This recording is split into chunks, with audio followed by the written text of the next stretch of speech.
Hello everyone. इस slide में हम बात करेंगे अरिस्टोटल ने कॉन्स्टिट्यूशंस को किस तरीके से क्लासिफाई किया है उसके बारे में। अरिस्टोटल उस टाइम जो है वो साइकिल ऑफ चेंज जिसके बारे में प्लेटो भी बात करता है। There was some sort of stability in the ancient Greek city states जिसमें पहले मोनार्की रहती है, उसके बाद टिरनी आ जाती है, ओलिगार्की आती है, अरिस्टोक्रेसी आती है, and this way the cycle keeps revolving. तो उस स्टेबिलिटी से निपटने के लिए to try to find out what is the best constitution, what is the best constitution under the circumstances, उस तक जाने के लिए अरिस्टोटल ने जो है 158 कॉन्स्टिट्यूशंस को स्टडी किया, क्लासिफाई किया, एंड ही रीच्ड कि भैया किस प्रकार का कॉन्स्टिट्यूशन जो है वो एप्ट रहेगा। तो सबसे पहले तो his general theory of constitutions जो है it is contained in the book politics part third. Politics जो बुक है it is divided into 8 parts, और अलग अलग पार्ट्स जो है उसके अलग अलग सब्जेक्ट मैटर है। Mostly it is about the constitution and the city states, पर फिर भी कई बार जो है एग्जाम में क्वेश्चंस पूछ लिया जाता है। अरिस्टोटल पूछता है what is the purpose of political science और politics for that matter, it is to guide the good law giver and politicians. ठीक है। तो कोई भी जो कॉन्स्टिट्यूशन होगा उसका यही काम होता है कि वो उस देश की पॉलिटी को, उस देश के पॉलिटिशियंस को, उस देश के जो लॉ गिवर्स है, लेजिस्लेटर्स है, उनको गाइड करने का काम करता है। तो सबसे पहले तो जो है ठीक है, इस प्रकार के क्वेश्चंस कई बार पूछ लिए जाते हैं और अल्टीमेटली इसके पीछे फिलॉसफी यही थी अरिस्टोटल की। नॉट एग्जैक्टली दिस वन, पर कि एक किस प्रकार से एक सिटी स्टेट जो है उसको स्टेब्लिश किया जाए, उस सिटी स्टेट में किस प्रकार का कॉन्स्टिट्यूशन हो ताकि वहाँ पर अनस्टेबिलिटी वो कम से कम हो, लोग जो है एक हैप्पी लाइफ को लीड कर सके। तो जहाँ तक कॉन्स्टिट्यूशन की बात है, कोई भी सिटी स्टेट है वो बिना कॉन्स्टिट्यूशन के जो है काम नहीं कर सकता है। तो how does Aristotle defines the constitution? Constitution के लिए ही यूजेस द वर्ड पोलिटिया। ये जो लिखा हुआ है ग्रीक टर्म्स कई बार जो है पूछी जाती है।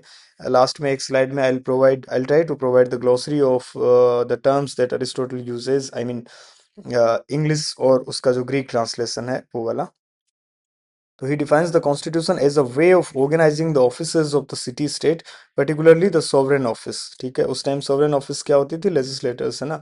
जो देखो एंशियंट ग्रीस जो था उसमें there was no difference between the ruler and the ruled. Mostly it was a system of direct democracy, और डायरेक्ट डेमोक्रेसी में एज यू ऑल नो ये जो डिस्टिंक्शन है बिटवीन रूलर्स एंड रूल्ड ये fade away हो जाता है। It is only in the representative democracy और indirect democracy that we have our representatives who speak on our behalf. Uh, a constitution is also a way of distributing deliberative and judicial offices and the rights of citizenship. ठीक है, कि जो भी deliberative और judicial offices जो है उनको किस प्रकार से डिस्ट्रीब्यूट किया जाए, किन के बीच में डिस्ट्रीब्यूट किया जाए, and who are to be the citizens of this city state. So before coming up this classification, Aristotle considers two questions. And what are these two questions? First, it is that why city state come into existence, कि जो city state है वो क्यों existence में आते हैं। तो this question can be answered by Aristotle's naturalism, political naturalism, because it is on the part of human nature to live in communities, and it is also in the part of human nature to have families, to have villages, and ultimately to live in a state. तो जो state है it comes into existence for the sake of life, but it exists or it continues to exist for the sake of good life. तो इस वजह से जो है city state comes into existence. Second जो है वो ये है कि what are the different form of rules by which individuals govern each other. अब चूंकि वो सिटी स्टेट एग्जिस्टेंस में आ गया है तो सम सॉर्ट ऑफ रूल और पॉलिटी और constitution is required in order to, जिस प्रकार से अरिस्टोटल बोलता है कि एक आर्मी जो है वो विदाउट कमांडर के इट विल गो अस्ट्रे, उसी प्रकार से city state can not exist on its own without some sort of rule. तो जो अरिस्टोटल है he he distinguishes several types of rule based on the nature of the soul of the ruler and of the subject. तो पहला rule कौन सा है? It is despotic rule. ठीक है, he first considers despotic rule which is exemplified in the master slave relationship। ठीक है, तो ये मास्टर स्लेव रिलेशनशिप जो है, इस प्रकार का रूल जो है, it works in the interest of the despot. उसी प्रकार से दूसरा जो है वो पैटर्नल एंड मैरिटल रूल है, ये भी again it works in the interest of the paternal और द पेट्रियार्क और the you know the eldest family member. तो ये इस प्रकार का जो रूल है, इसमें एरिस्टोटल बोलता है कि इनइक्वल काइंड ऑफ रूल है ये, इट इज नॉट बिटवीन और अमंग द इक्वल्स। क्योंकि ये जो दूसरा तबका है, it lacks deliberative faculty and for that matter it needs a natural master to govern them और टू डायरेक्ट देम। तो क्योंकि जो चिल्ड्रन है, अगर मैरिटल पैटर्नल रूल की बात करें तो चिल्ड्रन जो है वो इमेच्योर है। इसी प्रकार से विमन के बारे में भी अरिस्टोटल बोलता है कि the male is by nature more capable of leadership than the female. और इस वजह से जो पैटर्नल एंड मैरिटल रूल जो है ये फैमिली के लिए उपयोगी है। और ये इन जनरल फैमिली को भी अरिस्टोटल जो है वो तीन चार रिलेशनशिप की बात करता है। पहला है मास्टर स्लेव, दूसरा है हस्बैंड और वाइफ का, और तीसरा है फादर और चिल्ड्रन का, जो तीन प्रकार के रिलेशनशिप्स है। तीसरा है पॉलिटिकल रूल। पॉलिटिकल रूल जो है, it is apt when the ruler and subjects have equal और सिमिलर रेशनल कैपेसिटीज। ठीक है, तो वहां पर फिर जो है वो पॉलिटिकल रूल जो है, it is among the equals. It is exemplified by naturally equal citizens who take turn at ruling for one another's advantage। कि वो अलग अलग टर्न लेते रहते हैं अपना रूल करने के लिए, and they work for each others advantage. It is not in the interest of one at the expense of another. तो पॉलिटिकल रूल जो है, it is for the equals. ये जो है इस प्रकार का स्टेज है। ये अब इसके बाद में अरिस्टोटल जो है अपनी कॉन्स्टिट्यूशनल थियरी देता है। अरिस्टोटल बोलता है constitutions which aim at the common advantage are correct and just without qualification.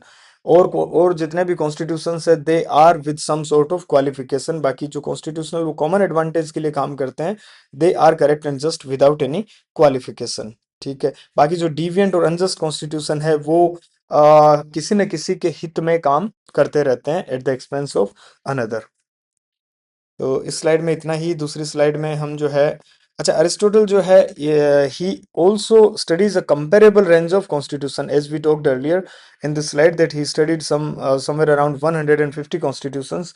So he studies this comparable range of constitution, and at the end of it he comes with his own theory that what kind of constitutions, for example the polity or the mixed constitution is best for uh, a city state under the circumstances। तो Aristotle का जो political science है, it is not confined to the ideal system. For example Plato came up with an idea and he try to realise that idea no matter what the circumstances. And he यही तो difference है between inductive and deductive method also. कि deductive में जो है you go from general to the particular, inductive में you go from particular to the general. तो you study, you observe, you make your observations, and then you come up with a solution. तो ये Aristotle और प्लेटो में जो है थोड़ा सा डिफरेंस भी है। ओके, इस स्लाइड में इतना ही। Again this slide is about the classification of the constitutions as provided by the Aristotle. तो इसमें भी आप देखोगे कि जिस प्रकार से सोक्रेटिस शुरुआत में बात करता है कि वर्च्यू जो है, इट हैज टू एस्पेक्ट्स। पहला ये है कि it brings happiness to the individual. जो भी वर्च्यू है, जो भी सोक्रेटिस की अंडरस्टैंडिंग थी वर्च्यू को लेकर के, तो पहला एस्पेक्ट ये है कि it brings happiness to the individual, and second जो है, इट सेफगार्ड्स द कम्युनिटी। तो पहला एस्पेक्ट जो है वो अरिस्टोटल का, हमने और कई स्लाइड्स है उसमें जो है किस प्रकार से सिटी स्टेट स्टेट को एस्टेब्लिश किया जाता है, और इंडिविजुअल जो है किस प्रकार से अपनी हैप्पीनेस रियलाइज कर सकता है। अब किस प्रकार से ये हैप्पीनेस जो है वो प्रोलॉन्ग होती रहे, किस प्रकार से ये जो सिटी स्टेट है वो बना रहे। तो जो दूसरा एस्पेक्ट है वर्च्यू का, कि how to safeguard the political community, उसमें यहाँ पर बात कॉन्स्टिट्यूशन की आ जाती है कि what kind of a constitution is the best constitution, और द प्रैक्टिकल कॉन्स्टिट्यूशन। ठीक है, तो ये जो सेकंड एस्पेक्ट ऑफ वर्च्यू है, इसमें अरिस्टोटल जो है ये कॉन्स्टिट्यूशंस वगैरह को क्लासिफाई करता रहता है।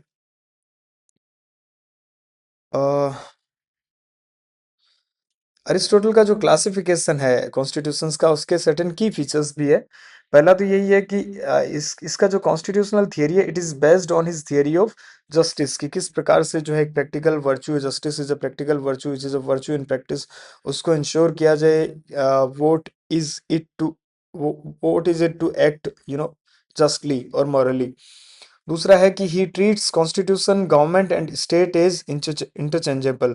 उस टाइम जो है ये डिस्टिंक्ट नोशन जो है इस प्रकार का इमर्ज नहीं हुआ था, कॉन्स्टिट्यूशन ही गवर्नमेंट था, गवर्नमेंट ही कॉन्स्टिट्यूशन था, और स्टेट और गवर्नमेंट के बीच में भी कोई ज़्यादा डिस्टिंक्शन नहीं था। ये तो बहुत आगे जा कर के जो है, पहले मैकियावली जो है वो स्टेट की जो टर्म है उसके बारे में बात करता है, लो स्टेटो करके, और आगे जा कर के होब्स जो है वो एक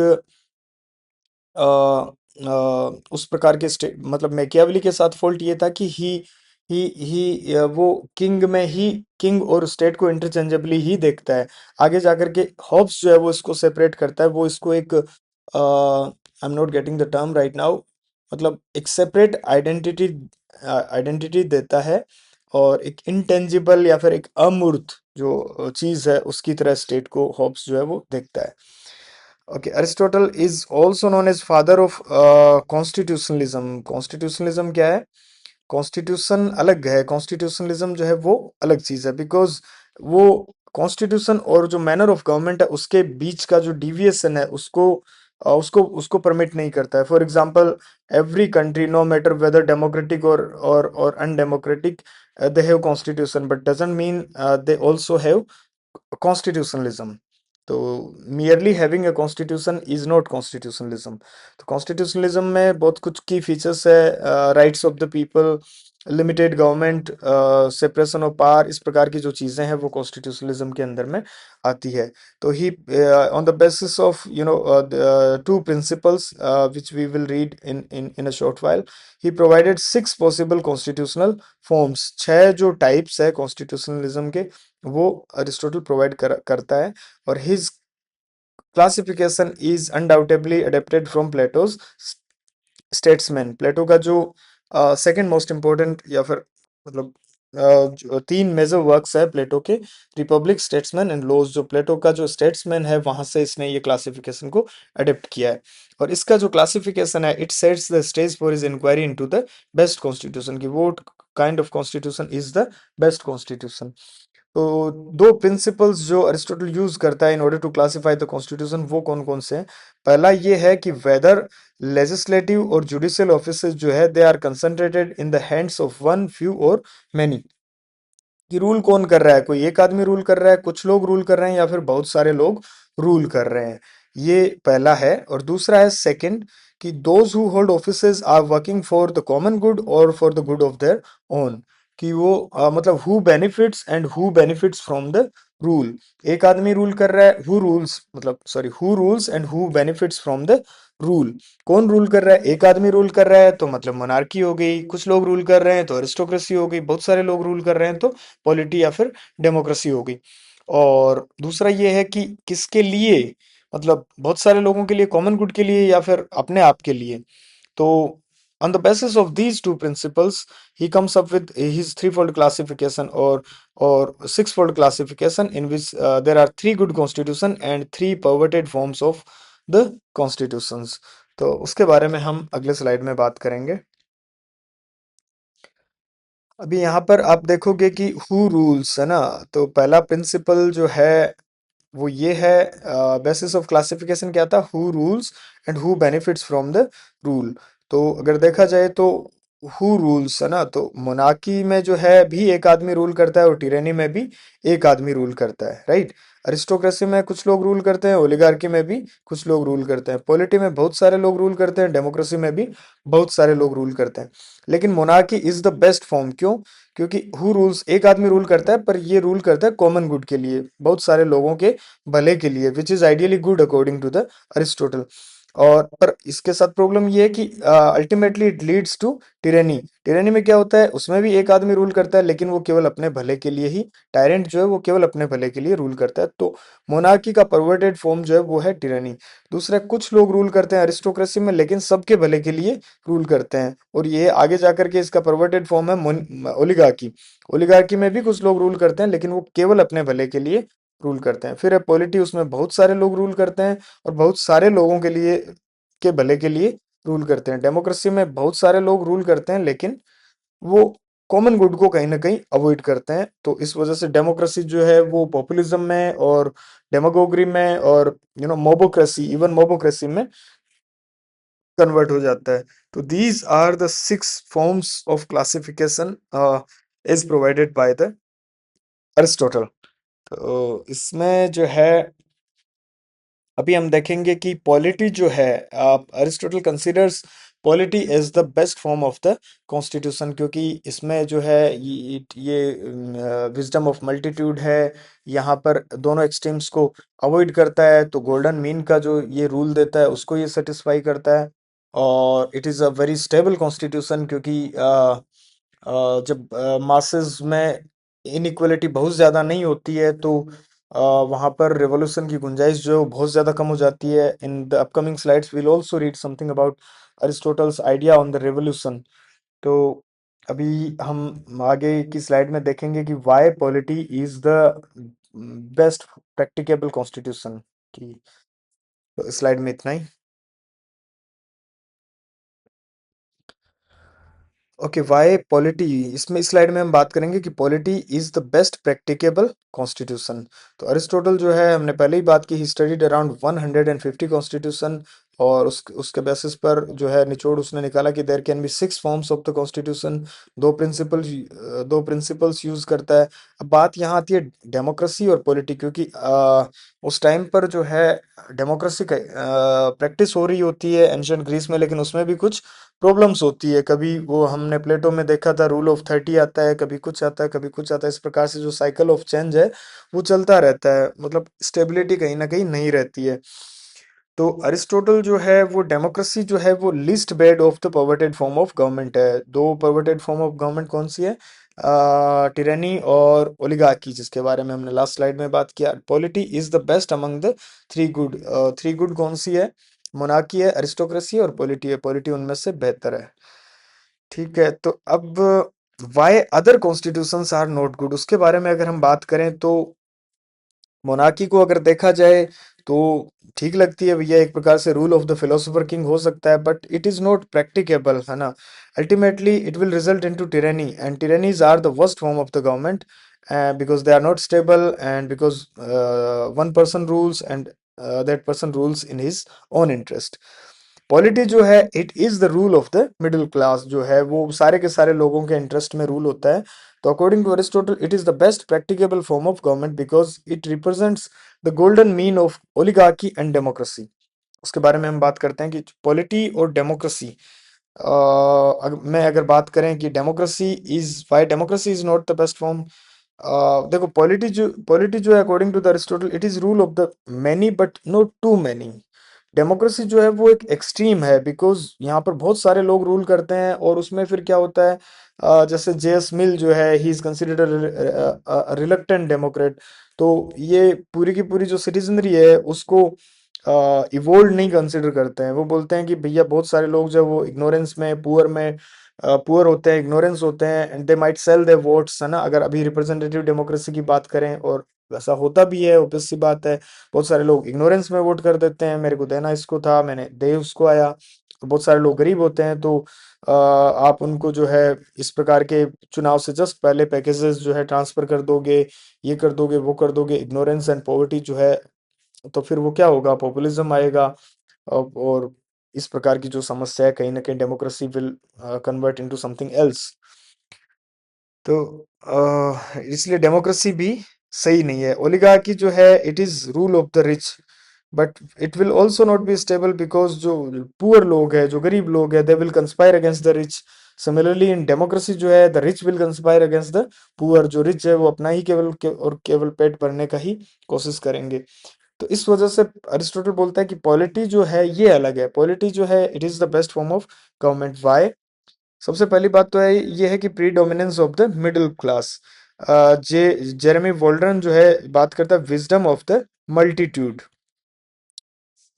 इसमें मतलब कि एक व्यक्ति की विजडम से बेहतर है बहुत सारे लोगों की, या फिर कुछ लोगों की wisdom, which is really good. तो predominance of the middle class it is the many that are collectively wiser than few और वन। बहुत सारे लोग हैं वो अगर वाइजर है तो बहुत अच्छी बात है। तो इसमें एक चीज कि मिडिल क्लास का क्या है, देखो जो रिच है they only know how to rule and poor only know how to be ruled. जो मिडिल क्लास है ये इसको दोनों चीजें पता है कि how to rule and how to be ruled. तो ये जो मैनी जो लोग हैं they rule in the common interest ना, मतलब अल्टीमेटली बहुत सारे लोगों का इंटरेस्ट तो अपने आप ही सर्व हो जाएगा इस चीज से। और दूसरी चीज ये है कि मिडिल क्लास जो है उनके पास रीजन भी होता है और मॉडरेट वेल्थ भी होता है। तो वो भी मतलब मिडिल क्लास के बारे में ऐसे बोला जाता है कि hardly they have any revolutionary potential जो है। तो अब दूसरी चीज ये है कि ये जो पॉलिटी जो है it is also a community of free and equals. Why? Because middle middle class जो है दे आर इन मेजोरिटी। जो पॉलिटी है उसमें मिडिल क्लास की क्या है, बहुमत है। तो जो मिडिल क्लास का बहुमत है, मिडिल क्लास बहुत सारी है। तो एक प्रकार से जो सिटी स्टेट में बात कर रहा था कि it is a community of friends and equals, तो वो पर्पस भी कहीं ना कहीं सर्व हो रहा है कि it is a community of free and equals, क्योंकि बहुत सारे लोग हैं, वो फ्री है वो इक्वल भी है। तीसरा ये कि judicial and deliberative offices are widely distributed. भैया इसमें बहुत सारे लोगों के पास में जो है, बहुत सारे लोग जो है वो पार्टिसिपेट कर सकते हैं डिसीजन मेकिंग में, डेलिब्रेशन में और जुडिशियल एक्टिविटीज में। चौथा है principle of sovereignty of the law. अब इसमें यह है कि जो पुअर है, गरीब लोग है, they suffer from ignorance and rich जो है, पैसे वाले लोग है, they suffer from arrogance as per the Aristotle. तो जो ना ही तो पूरे के पूरे जो अमीर लोग हैं ना ही पूरे के पूरे गरीब लोग हैं, they are not in the habit of obedience to the law. भैया आप देखते हो कि भैया जो एकदम से जो थार वाले लोग हैं उनको लॉ क्या है क्या नहीं है मतलब बहुत ज्यादा फर्क नहीं पड़ता है, जिस प्रकार से हम बहुत सारे इंसिडेंट्स अभी जयपुर वगैरह में और देख रहे थे। और इसी प्रकार से जो पुअर लोग हैं they also do not really care about the law, because उनके लिए हंगर जो है वो बहुत ज्यादा मेजर इश्यू। तो फुटपाथ पर सोना, कुछ भी करना, कैसे भी करना, किसी भी प्रकार से अपना ये पार्था चटर्जी भी जो है वो सिविल सोसाइटी और पॉलिटिकल सोसाइटी का जो डिस्टिंग्विश करता है, उस प्रकार से जो पॉलिटिकल सोसाइटी है they are not really into the rules and constitutions and the language of the civil society. तो ये जो सॉवरेनिटी ऑफ लॉ है इसको बेहतर तरीके से अपहेल्ड किया जा सकता है if there is rule of the middle class and polity is the constitution. चौथा है गोल्डन मीन, बीच का जो रास्ता है। ये अरिस्टोटल बोलता है कि it avoids the two extremes. भैया अभी जो एक्सट्रीम हम देख रहे थे, the extreme of richness and the extreme of poverty. Aristocracy में, ओलिगार्की में क्या होता है, रिच लोग जो है वो बहुत ज्यादा होते हैं और डेमोक्रेसी में पॉवर्टी बहुत ज्यादा है। तो ये दोनों के दोनों जो it avoids the extreme of arrogance as well as ignorance. तो गोल्डन मीन का जो है पर्पस जो है सर्व करता है। Last but not the least, Aristotle says that it is also the most stable of the constitutions because it is free from factions। ठीक है, क्योंकि मिडिल क्लास जो है वो बहुत ज्यादा लार्ज है एंड अगर बहुत ज्यादा लार्ज है और उनके सिमिलर से इंटरेस्ट है तो there is least likelihood of factions की। भैया जो फैक्शंस है, जो धड़े हैं, अलग अलग धड़ों में सोसाइटी जो है वो नहीं बटेगी। दूसरा ये है कि इनजस्टिस जो है it is the prime cause of revolution and instability in societies. तो जो एक कॉन्स्टिट्यूशन है वो मिडिल क्लास पर बेस्ड है, गोल्डन मीन पर बेस्ड है, और एक्सट्रीम्स ऑफ ओलिगार्की और डेमोक्रेसी है उसको अवॉइड कर रहा है। तो इस प्रकार का जो मिडिल कॉन्स्टिट्यूशन है यहाँ पर इनजस्टिस और इनइक्वालिटी सबसे कम हो सकती है, because here the middle class is numerous और उनके इंटरेस्ट जो है वो सर्व हो रहे हैं। सो ये यहाँ पर किसी भी प्रकार के फैक्शंस नहीं होंगे, तो ज़्यादा स्टेबिलिटी होगी। और हम देख ही रहे थे कि stability instability was the major cause at that time in ancient Greece. And last, it is a mixed constitution, it is a mix of oligarchy as well as democracy, जिसके बारे में हमने ऊपर भी बात कर ली। तो इस प्रकार से ये अरिस्टोटल का मोटा मोटा जो है classification of constitution and why polity is the best practicable constitution, उसको लेकर के कुछ स्लाइड्स थी। होप आपको अच्छा लगा होगा। Thank you for watching.